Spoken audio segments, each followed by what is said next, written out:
गुरुर्ब्रह्मा गुरुर्विष्णू गुरुर्ब्रह्मा गुरुर्विष्णू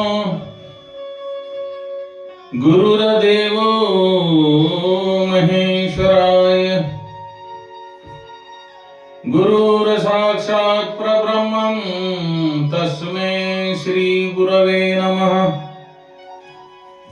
गुरुर्साक्षात् परब्रह्मं तस्मै श्री गुरवे नमः।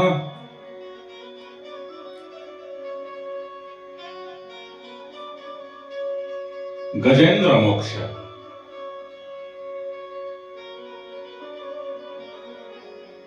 महर्षी पुत्र सुखदेव राजा परीक्षितांना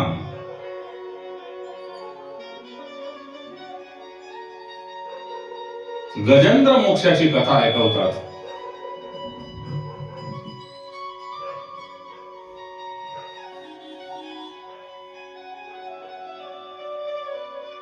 त्रिकूट पर्वतावर गजेंद्र नावाचा एक हत्ती आपल्या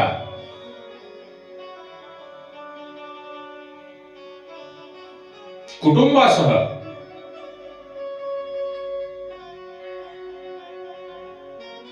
वास्तव्य करीत होता।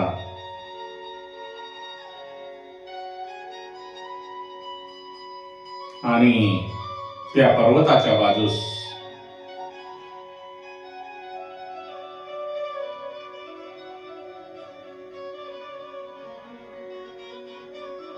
पाण्याचे सरोवर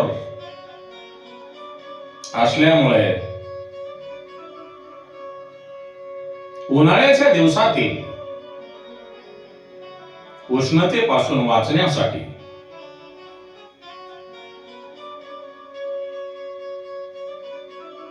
आणि आपल्या शरीराला थंडावा मिळावा म्हणून गजेंद्र नावाचा हत्ती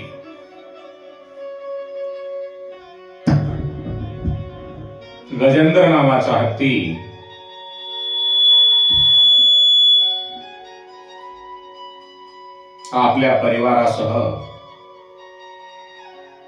त्या सरोवरामध्ये स्नान करण्यासाठी जातो। आणि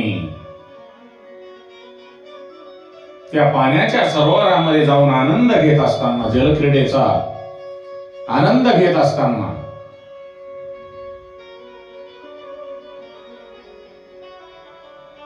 एक मगर येते आणि त्या हत्तीच्या पायाला पकडते।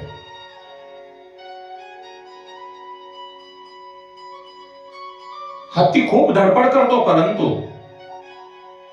मगर ही जलचर प्राणी असल्यामुळे तिची पाण्यामध्ये शक्ती जास्त असते। त्याच्यामुळे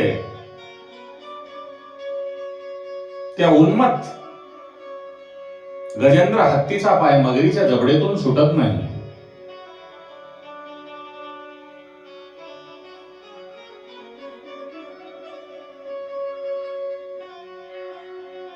आणि आपला पाय सोडून घेण्यामध्ये हत्ती कमजोर पडतो, त्याची शक्ती कमी पडते।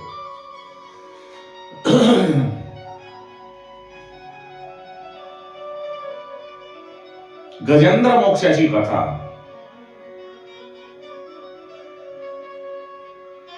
ही एक हत्तीचीच कथा नसून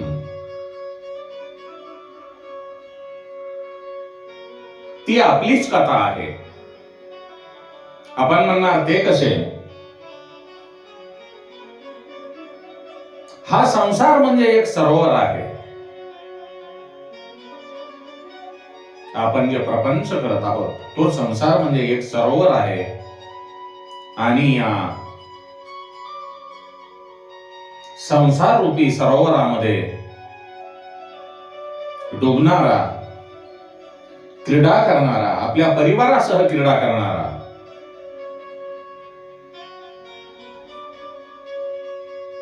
गजेंद्र रूपी जीव,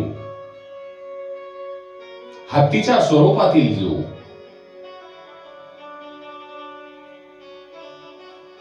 जो मगर रूपी काळ आहे, त्या काळाच्या जबड्यामध्ये अडकलेला आहे.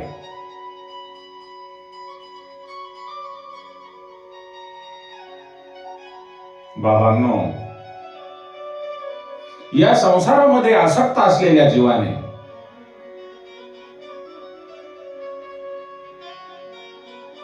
आपण काय करत आहोत?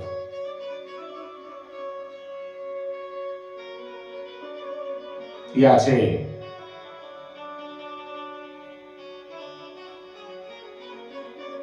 या जीवाला भान राहिलेले नाही. आणि या संसारामध्ये मग्न असलेल्या जीवावर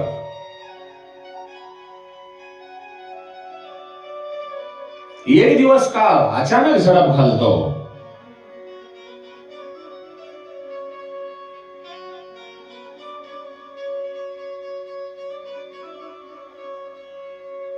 गजेंद्र नावाचा जो हत्ती होता,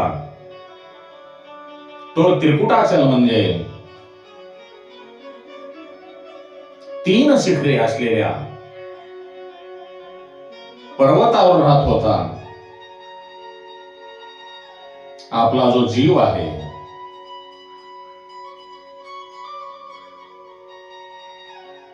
तो शरीर, क्रोध आणि लोभ, शरीर, क्रोध आणि लोभ या 3 शिखरे असलेल्या पर्वतावर राहतो. आणि या संसार सरोवरात आपल्या परिवारासह, आपल्या कुटुंबासह क्रीडा करण्यात मग्न असतो. आणि जेव्हा काळाच्या जबड्यामध्ये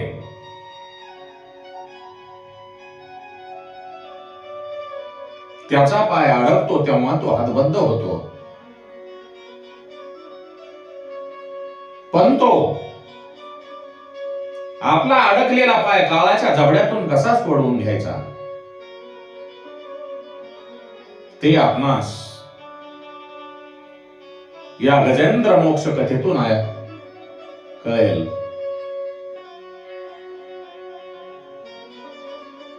ज्यावेळी सरोवरामध्ये मगर उन्मत्त जो हत्ती आहे गजेंद्राचा पाय पकडतो, तेव्हा हत्ती जोरजोरात ओरडतो, किंकाळतो. त्यांच्या किंकाळण्याची चाहूल त्याच्या परिवाराला लागल्यानंतर परिवारातील सर्व सदस्य निघून जातात. गजेंद्र आपला पाय सोडवून घेण्यासाठी खूप धडपड करतो, परंतु त्याला ते शक्य होत नसल्यामुळे तो काहीही करू शकत नाही. आणि ज्या वेळेला आपल्यावर संकट येते आणि पारिवारिक लोक आपणाला जेव्हा साथ देत नाहीत, तेव्हा मनुष्य फक्त भगवंताचाच धावा करतो, ईश्वराचाच धावा करतो.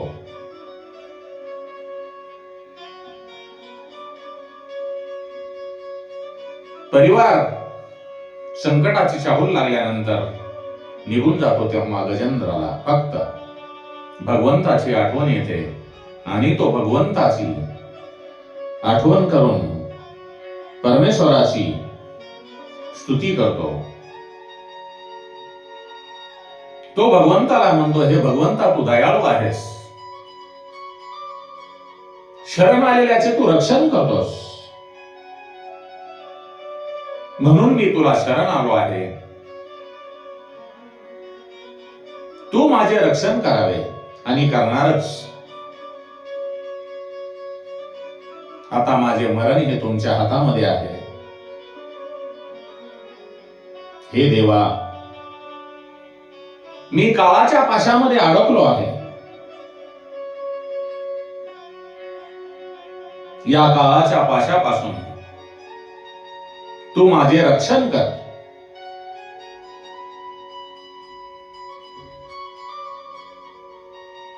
पहा, मनुष्य प्राण्यांचे सुद्धा असेच आहे.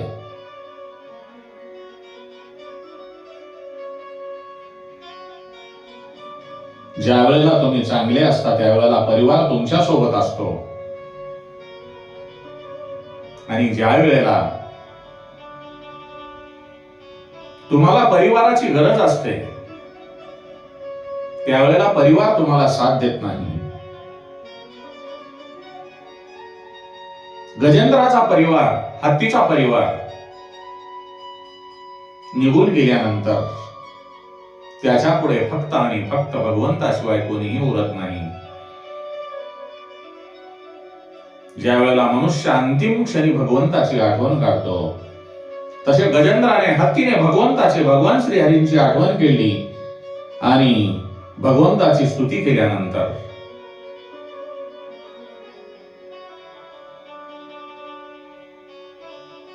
नक्कीच भगवान श्रीहरी भक्ताच्या हाकेला धावून येणारे आहेत, कालरूपी मगरीच्या जबड्यातून सोडवण्यासाठी.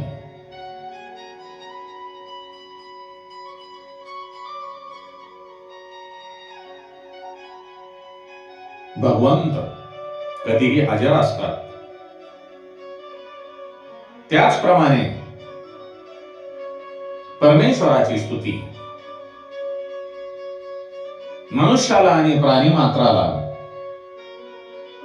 संकटातून मुक्त करत असते. आणि या कालरूपी मगरीच्या जबड्यातून, या कालरूपी मगरीच्या जबड्यातून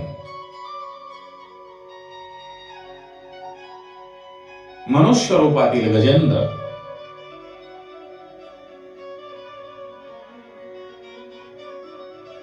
अडकलेला आहे. त्यामुळे त्याने परमेश्वराचे स्मरण करणे, त्याची स्तुती करणे, त्याचे अखंड ध्यान करणे,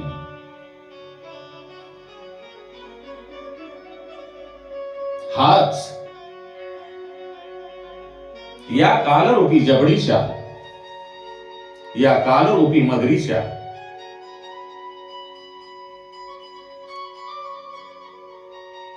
जबड्यातून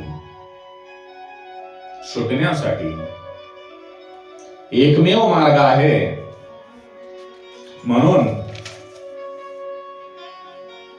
गजेंद्राने अतिशय दुःखाने भगवंताची प्रार्थना केलेली आहे.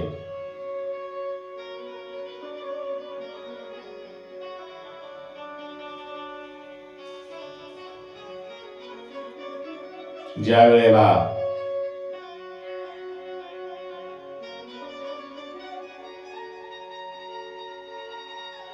भगवंताची स्तुती केल्यानंतर भगवान श्रीहरी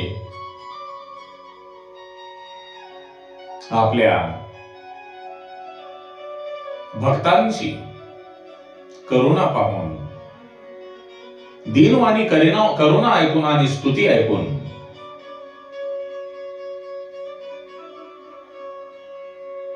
आपल्या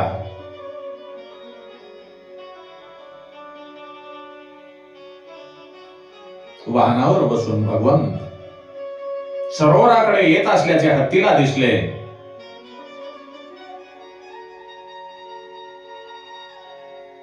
आपले बळ जे आहे हे संपलेले असताना सुद्धा भगवान श्रीहरींचे दुरून दर्शन झाल्याबरोबर गलित गात्र झालेल्या गजेंद्राच्या अंगामध्ये केवळ नयन दर्शनाने हत्तीच्या अंगामध्ये बळ संचारते आणि भगवंताचे स्वागत करण्यासाठी, भगवान श्रीहरी यांचे स्वागत करण्यासाठी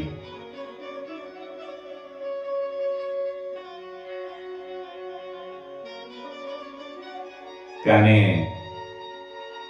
आपल्या सोंडेने सरोवरामध्ये जी उमललेली कमळाची फुले होती, शुभ्र, लाल, गुलाबी, अनंत रंगाची असलेली कमळाची फुले हत्तीने आपल्या सोंडेने भगवान श्रीहरी नारायण यांच्या दिशेने भिरकावून त्यांना अर्पण केली.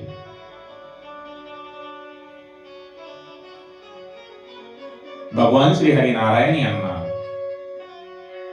जेवढी तुळशी प्रिय आहे तेवढेच कमळाचे जे फूल आहे ते तेवढेच प्रिय आहे. गजेंद्राने भक्तिपूर्वक भगवान श्रीहरी नारायण यांना अर्पण केलेले कमळ श्रीहरी नारायण यांनी वरच्यावर आपल्या एक हातामध्ये धारण केले आणि आपल्या हातातील सुदर्शन चक्र त्या मगरीवर सोडून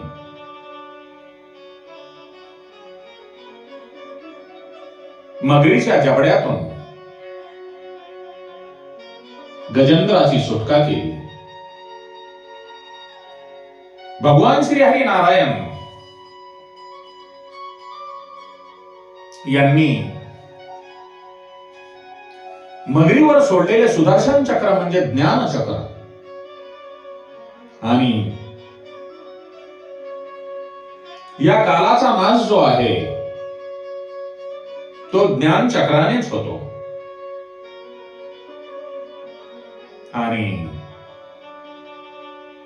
ज्ञान होणे म्हणजे भगवंताला सर्वत्र पाहणे, ब्रह्मदृष्टी प्राप्त होणे.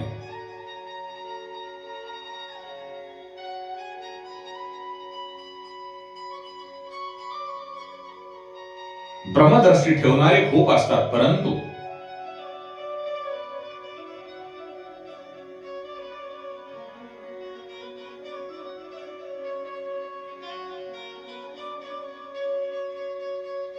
काही ब्रह्मज्ञानी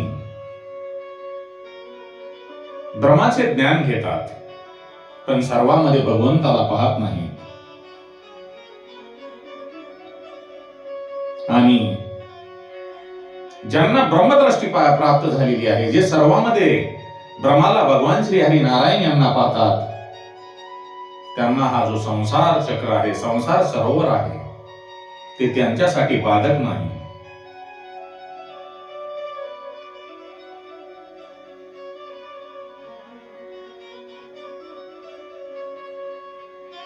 आणि ज्यांना ब्रह्मदृष्टी प्राप्ती झालेली आहे, त्यांना जे ग्रंथातील ज्ञान आहे ते प्राप्त झालेले नसते, तर ते त्यांच्या अंतरामध्ये, अंतर्मनामध्ये, हृदयामध्ये उगम पावलेले ज्ञान असते, ते कधीही नष्ट होत नाही आणि ते प्रत्येकामध्ये आहे. हे ज्ञान अज्ञान दूर करून मनुष्याला ब्रह्मदृष्टी प्रदान करते. जर आपल्याला अज्ञानाच्या पकडीतून सुटायचे असेल तर भगवत दर्शन, सुदर्शन व्हावे लागते. सुदर्शन म्हणजे मनुष्याने जी आपली दृष्टी आहे, आपली नजर आहे, ती दृष्टी सुदर्शन ठेवली पाहिजे, चांगली ठेवली पाहिजे. तुमची दृष्टी, तुमची जी नजर आहे, जर चांगली असेल तर तुम्हाला सर्व प्राणी मात्रामध्ये भगवंताचे दर्शन होईल. तर गजेंद्र हा कोण होता? गजेंद्र हा पूर्व जन्मामध्ये, मागील जन्मामध्ये इंद्रदुम्न नावाचा राजा होता. त्याने राजकर्तव्य सोडून भगवंताची आराधना करण्यासाठी गुप्तपणे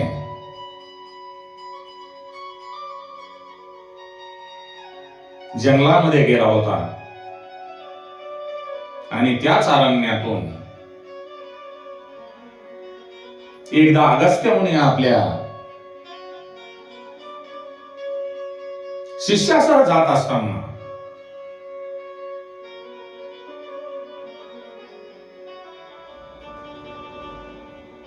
इंद्रदुम्न नावाचा राजा ध्यानमग्न असलेला अगस्त्य ऋषींना दिसतो. तेव्हा अगस्त्य मुनींना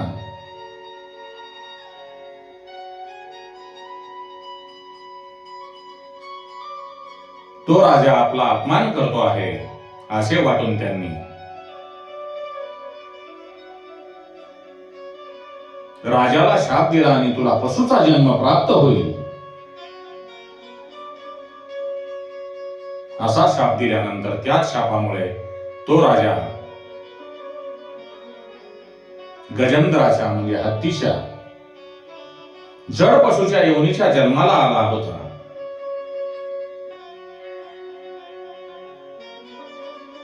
आपल्या या जन्मामध्ये जर आपण भगवंताचे भजन कीर्तन केले, आपल्यावर चांगले संस्कार पडले, तर आपल्याला पुढच्या जन्मामध्ये तेच संस्कार प्रकटतात.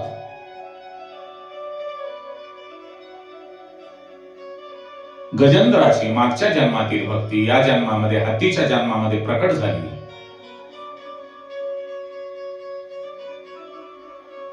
आणि गजेंद्राला सुद्धा आपल्या मागच्या जन्मातील भक्ती त्याच्या जीवनाच्या अंतिम क्षणी आठवली. तेव्हा त्याने भगवान श्री हरी नारायण यांचा धावा केला आणि नारायण यांनी आपल्या भक्ताला ओळखून त्यांना दर्शन दिले. त्याची कालरूपी मगरीच्या जबड्यातून सुटका करून आपल्या भक्ताला मोक्ष प्रदान केला.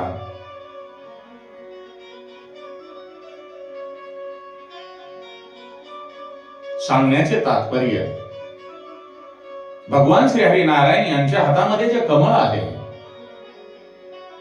ते कमळ केवळ इंद्रदुम्न नावाचा राजा, ज्याला शापामुळे हत्तीचा जन्म गजेंद्राचा जन्म घ्यावा लागला, तो श्रीहरी नारायण यांना कमळ अर्पण करणारा एकमेव असा प्राणी आहे, तो म्हणजे गजेंद्र. त्या गजेंद्राची भक्ती श्रेष्ठ आहे. त्याने आपल्या शेवटच्या अंतिम क्षणी भगवान श्री हरी नारायण यांची करुणा भागली, स्तुती केली, धावा केला. म्हणून त्यांनी भक्ताच्या करुणेला ऐकून श्रीहरी नारायण यांनी गजेंद्राला दर्शन दिले.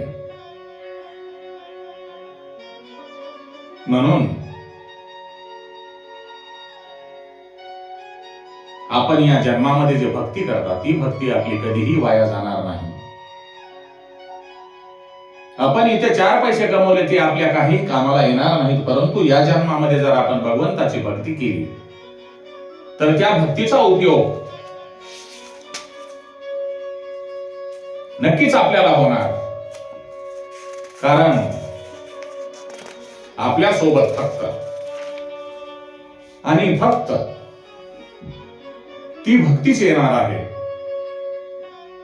आणि त्या भक्तीचा उपयोग आपल्याला पुढील जन्मामध्ये नक्कीच होणार आहे.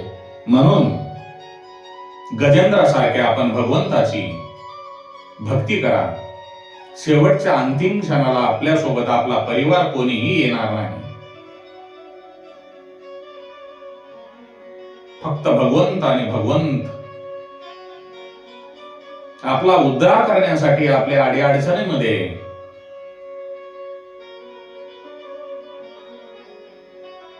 फक्त देवाची आठवण करा, भगवंताची आठवण करा, भगवान श्री हरी नारायण यांची आठवण करा.